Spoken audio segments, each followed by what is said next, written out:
Hello guys, एक बार फिर से वेलकम टू के ड्रामा यूनिवर्स। तो बढ़ते हैं हमारे आज के एपिसोड की तरफ। एपिसोड के स्टार्ट में हमें दिखाया जाता है लुयन ने फिर से काफी सारी मार खाई और सदमे में बायहन के पास बैठा हुआ था। उसकी खामोशी पर बायहन बोला, तुम्हारी चोट इतनी भी सीरियस नहीं, जल्दी ही ठीक हो जाओगे। एंड लुयन बोला, मैं ठीक तो हो जाऊंगा, लेकिन कितने शर्म की बात है कि मैं हर बार किसी लड़की से मार खा लेता हूँ। हालांकि कभी मेरे डैड ने भी मुझे नहीं मारा, मैंने भी किस जालिम औरत को दिल दे दिया जिसे मुझ पर तरस भी नहीं आता। खैर ये सब छोड़ो, तुम्हारी किनेची अपने प्रोजेक्ट को लेकर एक बड़ी मुसीबत में फंस गई है। मुझे ये सब कुछ कल लिन ने बताया। नेक्स्ट सीन में वो किनेची के पास जाता है पूरी बात जानने के लिए, जहाँ उसे चैनमिन सोया हुआ नजर आया। किनेची एक्सप्लेनेशन देने लगी कि कल रात हम दोनों देर तक काम करते रहे, इसलिए चैनमिन यही सो गया था। मगर बायहन को फिर भी काफी बुरा लगा। आफ्टर दैट चैनमिन उठकर ब्रेकफास्ट लेने के लिए जाता है और यहाँ बायहन के नेचे से प्रोजेक्ट के बारे में बात करने लगा कि तुम्हें हमसे चुपकर मिस्टर सू के ड्राफ्ट में अमेंडमेंट्स नहीं करनी चाहिए थी। अगर तुम अपने स्टाइल से डिफरेंट स्क्रिप्ट लिखोगी तो ये लोगों को भी पसंद नहीं आएगा और तुम्हारे कैरियर को भी खतरा हो सकता है। जिस पर किनेची गुस्सा होकर कहने लगी, ये मेरा अपना काम है और तुम्हें इसमें कमेंट करने की कोई जरूरत नहीं, अब तुम वापस जा सकते हो। एंड बायहन उसका हाथ पकड़कर कहने लगा,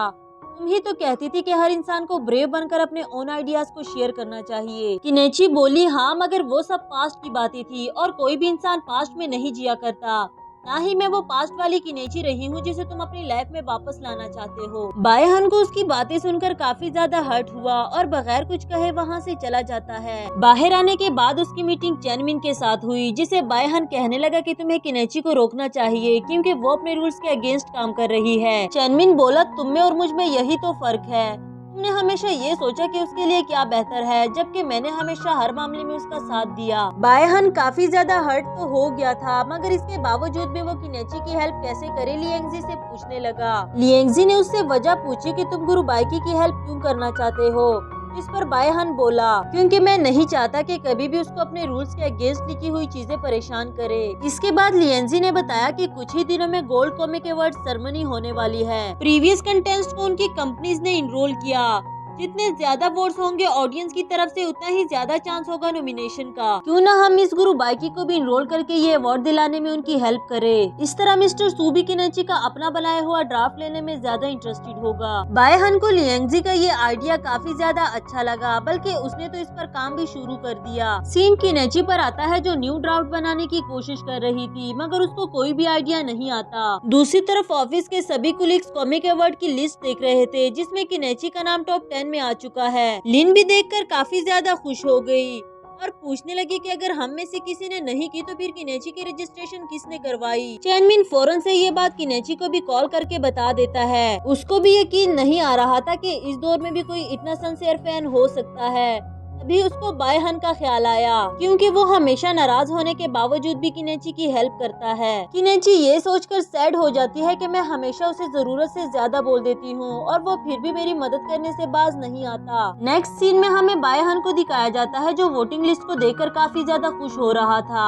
तभी वहाँ किनेची आती है जो अपने बिहेवियर पर शर्मिंदा थी और बायहन से सॉरी करती है। बायहन को तो वो हर बिहेवियर में पसंद है और खामोशी से स्माइल करते हुए उसकी बातें सुन रहा था। फिर कहने लगा, मिस किनेची तुम्हें क्या लगता है मुझे मनाने के लिए तुम्हारा एक सॉरी काफी होगा। यहाँ किनेची हाइपर होकर उसके ऊपर झुकते हुए कह रही थी, मैं अपने किए पर इतना ज्यादा शर्मिंदा तो हूँ और तुम्हारे लिए क्या कर सकती हूँ। जिस पे बायहन बोला, अगर तुम मुझे एक किस कर लो तो शायद मैं तुम्हें माफ कर दूँ। अगेन किनेची गुस्सा हो जाती है और बायहन ने उस पर हंसते हुए मजाक में बात टाल दी। फिर उसका हाथ पकड़कर समझाने लगा कि अगर तुम 8 साल पहले वाली स्कूल गर्ल हो या फिर 8 साल के बाद मिस गुरु बाइकी, मेरे लिए तुम हमेशा एक यूनिक लड़की हो जिसे मेरे दिल में कोई रिप्लेस नहीं कर सकता। तो इसके अगले ही सीन में लिन लुयन से माफी मांगने के लिए आती है, क्योंकि उसको भी लुयन के लिए सॉरी फील हो रहा था इतना ज्यादा मारने पर। इस बार लुयन भी रूड बिहेव कर रहा था, मगर लिन उसके लिए उसका फेवरेट खाना लेकर आई थी जिसे वो मिस कैसे कर सकता है। इसके बावजूद भी कहने लगा, ये मत सोचना कि मैंने तुम्हें माफ कर दिया,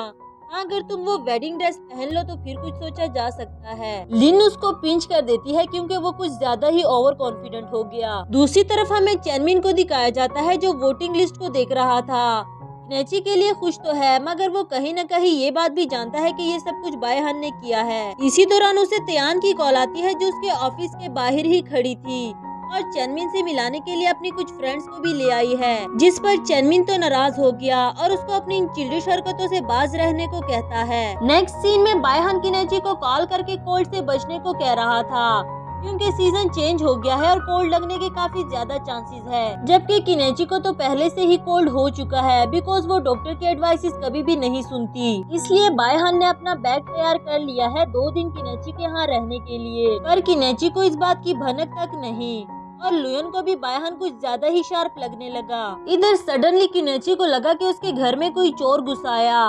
वो पुलिस को कॉल करने ही वाली थी कि तभी उसको बायहन की आवाज सुनाई दी। फिर वो बायहन का बैग देखकर और उसके बताने पर तो और भी चिढ़ गई कि वो 2 दिन के लिए यहाँ पर रहने वाला है। इसी बात को लेकर उन दोनों के बीच में काफी ज्यादा बहस होती है। किनेची कह रही थी कि मैं अब बड़ी हो चुकी हूँ, तुम्हें मेरी इतनी केयर नहीं करनी चाहिए। एंड बायहन बोला हाँ तुम इतनी बड़ी हो गई हो जिसे ना अपने खाने की फिक्र होती है और ना ही अपने सोने की। पता है ना तुम्हें कितना जिद्दी हूँ मैं, अपनी बात से पीछे नहीं हटता, फिर ये फजूल की बहस करने का क्या फायदा। किनेची ने तो ये भी कह दिया कि तुम यहाँ अपनी इवल इंटेंशंस की वजह से आए हो, जिस पर बायहन हमेशा की तरह उस पर हंसने लगा। इसके बाद चेनमिन किनेची के घर का सामान लेकर आता है और बायहन को देखकर तो हैरान ही हो गया। फिर ये जानने के बाद तो उसे और भी गुस्सा आ गया कि बायहन 2 दिन तक यही रहने वाला है। दूसरी तरफ बायहन को भी उसका यहाँ आना जाना अच्छा नहीं लगता, क्योंकि दोनों में किनेची को हासिल करने की जंग जो लगी हुई है। किनेची को चेनमिन के साथ देखकर बायहन से रहा नहीं जाता, जबकि उसे बायहन के साथ देखकर चेनमिन बर्दाश्त नहीं करता। इसीलिए बायहन की कोशिश यही है कि वो ज्यादा से ज्यादा टाइम किनेची के साथ गुजारे, जबकि दूसरी तरफ चेनमिन ये होने नहीं देता। बेचारी किनेची तो इन दोनों के बीच में फंस कर रह गई है, बट क्या करे, वो इन दोनों में से किसी एक को भी जाने का नहीं कह सकती। नेक्स्ट सीन में काम करते करते काफी देर हो गई थी, इसलिए किनेची चेनमिन को अपने घर जाने का कहती है। एंड चेनमिन बोला वो काम खत्म करके यही सोएगा बिल्कुल पहले की तरह। किनेची ने बताया भी कि मैट्रेस एक है तो तुम दोनों का एडजस्ट करना मुश्किल हो जाएगा, जिस पे चेनमिन कह रहा था कि डॉक्टर बायहन को जाना चाहिए क्योंकि वो हमारे किसी काम का नहीं, जबकि बायहन उससे ही जाने को कहता है क्योंकि किनेची को डॉक्टर ने लेट नाइट जागने से मना किया है। अब यहाँ भी इस बात को लेकर इन दोनों में अच्छी खासी नोकझोंक स्टार्ट हो गई और किनेची इन दोनों के झगड़े को लेकर परेशान हो जाती है। नेक्स्ट सीन में किनेची लिन से हेल्प मांगती है कि प्लीज कम से कम इन दोनों में से किसी एक को तो अपने साथ ले जाओ, मैं इनकी मजीद ये नोकझोंक बर्दाश्त नहीं कर सकती। लिन उसकी हेल्प करने के लिए राजी हो जाती है, मगर इससे पहले उसे डॉक्टर के पास जाना था क्योंकि इसके फेस पर रैशेज आ गए हैं। किनेची उसे लुयन के पास जाने को कहती है क्योंकि वो भी एक डर्माटोलॉजिस्ट है। इस पर लिन ने गुस्सा होकर उसकी कॉल काट दी। यहाँ चेनमिन और बायहन ने बच्चों की तरह लड़ाई शुरू कर दी थी। किनेची उन पर गुस्सा करते हुए कहने लगी दोनों 1 मिनट के अंदर अंदर सोने के लिए जाओ। वहाँ भी इन्हें सुकून नहीं आता और मैट्रेस के लिए भी लड़ने लगे, मगर किनेची को देखकर ऐसा प्रिटेंड करते हैं जैसे उन दोनों के बीच कुछ भी नहीं हुआ। आफ्टर दैट आधी रात को किनेची और बायहन दोनों ही अपने रूम से बाहर आते हैं क्योंकि दोनों को ही नींद नहीं आ रही थी। लिविंग रूम में बैठकर किनेची उससे डिस्कस करती है कि वो डॉक्टर्स के बारे में एक कॉमिक बुक लिखना चाहती है। इस पर बायहन भी उसको गाइड करने लगा। बातें करते करते ही किनेची उसके शोल्डर पर सर रख कर सो गई। फिर बायहन उसको उठाकर बेड पर लाता है, खुद भी बेड के पास बैठे ही सो गया। नेक्स्ट सीन में वो ये सारी बातें लुयन को बताता है। लुयन उसका मजाक उड़ाता है क्योंकि वो किनेची के घर होकर भी सारी रात अच्छे से सो नहीं सका। बायहन बोला कम से कम मैंने अपना फर्स्ट स्टेप तो ले लिया ना, तुम्हारी तरह तो नहीं जो हर बार पीट कर वापस आ जाता है। लुयन का भी इस बात से मूड खराब हो गया क्योंकि बायहन सच ही तो कह रहा है। नेक्स्ट सीन में डॉक्टर लुयन पेशेंट्स का चेकअप कर रहा था, जहां लिन भी अपना चेकअप करवाने के लिए आती है, पर पिछली सारी बातों को भूलकर लुयन उसको काफी प्रोफेशनली डील करने लगा। रैशेस देखकर मेडिसिन प्रेफर करता है। लिन को भी वो अपने प्रोफेशनल वे में काफी हैंडसम लगा। इसके अगले ही सीन में चेनमिन का सामना एक बार फिर से तियान से होता है और हमेशा की तरह उसको डांटते हुए चला गया। तियान अपने पास्ट के बारे में सोचती है कि तुम बिल्कुल भी वैसे सॉफ्ट स्पोकन नहीं रहे। ड्राइंग में एक बार तियान के बिल्कुल भी अच्छे मार्क्स नहीं आए, इसलिए वो अपनी स्केच बुक फेंक देती है। काफी ज्यादा सैड भी थी। वही चेनमिन उसकी स्केचबुक वापस पकड़ाते हुए कहने लगा तुम्हारी ड्राइंग काफी अच्छी है, तुम्हें इसको कंटिन्यू रखना चाहिए। वही तियान को इस पर क्रश हो गया और हमारा एपिसोड यहाँ पर खत्म हो जाता है।